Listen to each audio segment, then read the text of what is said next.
हरिओम। एक कदम उजाले की ओर से मैं प्रीति आप सभी का स्वागत करती हूँ। आज हमारे रिश्तों में तनाव खटास बढ़ती जा रही। घर घर एक ही कहानी है। रिश्तों में द्वेष, ईर्ष्या, जलस, संपत्ति को लेके झगड़े आम हो गए हैं। रिश्ते प्राय खत्म होने के कगार पर आ गए। महाभारत के समय से जो संपत्ति को लेकर लड़ाई झगड़े शुरू हुए सो अब तक खत्म होने का नाम ही नहीं ले रहे। ऐसे में सबसे ज्यादा कष्ट होता है, तकलीफ होती है तो माँ बाप को, जिनकी संतानें आपस में लड़ रही होती है। ये चीजें परिवार में कहाँ तक सही हैं, इसका निर्णय हमें स्वयं लेना होगा। ऐसे ही एक सिचुएशन आज की कहानी में भी है, तो चलिए कहानी शुरू करते हैं। सेठ घनश्याम दास जी के दो बेटे पवन और मदन आपस में लड़ाई झगड़ा कर रहे थे जमीन जायदाद को लेकर। लेकिन एक फ्लैट था 4 बेडरूम का, जिसको लेके उनके बीच का तनाव मार काट पर उतर आया था। एक दूसरे को मरने मारने पर उतारू। एक दिन इसी तरह बड़ी जोर का झगड़ा हो रहा था। सेठ घनश्याम दास जी वही हॉल में बैठे थे, बड़ी जोर जोर से हंसने लगे। बेटों ने देखा कि पिताजी हंस रहे हैं तो अपनी लड़ाई भूल गए और पिताजी के पास जाके बोले कि आप क्यों हंस रहे हैं। तो पिताजी ने बोला कि तुम लोग क्या ये छोटी मोटी चीज के लिए लड़ रहे हो, मेरे साथ आओ, मैं तुम्हें एक अनमोल खजाना दिखाता हूँ। अनमोल खजाने के चक्कर में तो दोनों भाई लड़ना भूल गए और पिताजी के संग चल पड़े। उन्हें एक गांव जाना था, जिसके लिए उन्हें बस की सवारी चाहिए थी। बस आई, बस में चढ़े, लेकिन उसके पहले पिताजी ने कहा कि देखो, मैं तुम लोगों को ले तो चल रहा हूँ अनमोल खजाना दिखाने के लिए, लेकिन वादा करो कि तुम लोग सारे सफर में लड़ाई झगड़ा नहीं करोगे, प्रेम से यात्रा करोगे। खजाने के लालच में दोनों भाई मान गए और पिताजी को वादा किया कि नहीं, हम आपस में नहीं लड़ेंगे। बस में सवार हुए। अब सीट 2 थी और ये 3। पिताजी बैठे एक सीट पर और दूसरी सीट पर बारी बारी से थोड़ी थोड़ी देर के लिए एक बेटा बैठ जाता। एक बार मदन बैठता, एक बार पवन बैठता।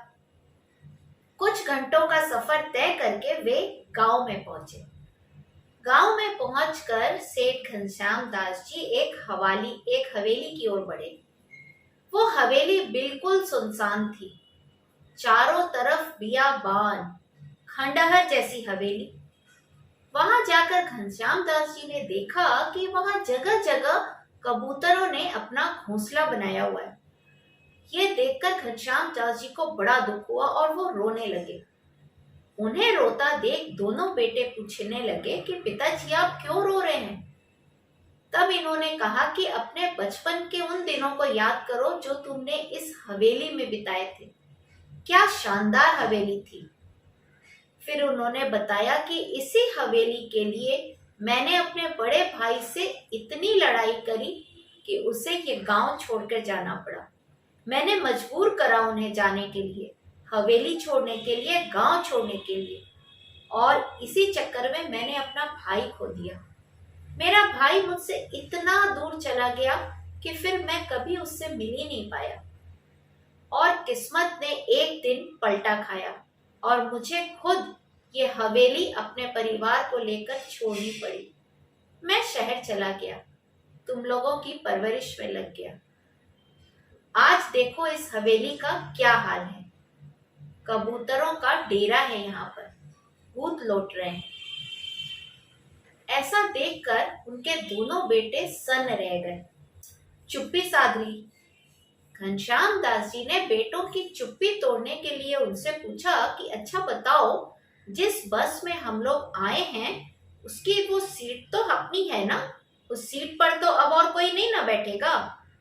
तब इन लोग ने बोला कि पिताजी ये कैसे हो सकता है, बस की सीट हमारी कैसे हो सकती है, उसमें तो सवारियां चढ़ेंगी उतरेंगी, यात्रा के दौरान तो ऐसा ही होता है। कल कोई और बैठा था, आज हम बैठे, अब आगे कोई और बैठेगा। ये तो बस थोड़ी देर के लिए हमें सीट मिली थी इस्तेमाल करने के लिए। तब घनश्याम दास जी ने बोला कि तुम लोग इतनी समझदारी से बात कर रहे हो, लेकिन संपत्ति के लिए तुम लोग ऐसा क्यों नहीं सोचते? तुम्हारे पहले वो संपत्ति किसी और की थी, थोड़ी देर के लिए तुम्हें मिलेगी और फिर तुम्हारे बाद फिर वो किसी और की हो जाएगी। कोई उसे अपने साथ लेकर तो जा ही नहीं सकेगा। फिर किस बात का लड़ना? और इस लड़ाई में जो अनमोल रिश्ते दांव पे लगे हैं, उनके बारे में सोचो।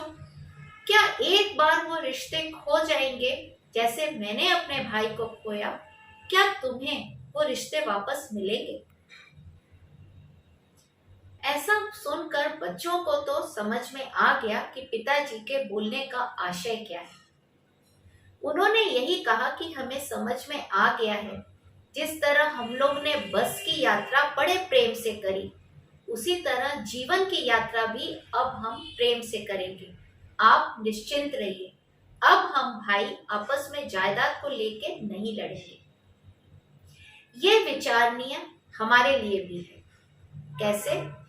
घरों में जब झगड़े हम भी कर रहे हैं, तो क्या हम ये सोच रहे हैं कि हमारे अनमोल रिश्ते जो कि इस संपत्ति के दांव लगे हैं, अगर वो खो गए तो हमें वो रिश्ते कहाँ से मिलेंगे? कहाँ से मिलेंगे वो माँ बाप? कहाँ से मिलेंगे वो भाई बहन?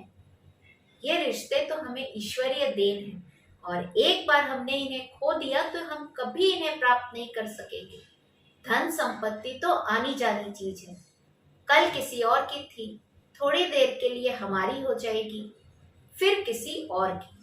हमें तो खाली हाथ जाना है, लेकिन प्रेम तो हम लेके जा सकते हैं दुनिया से।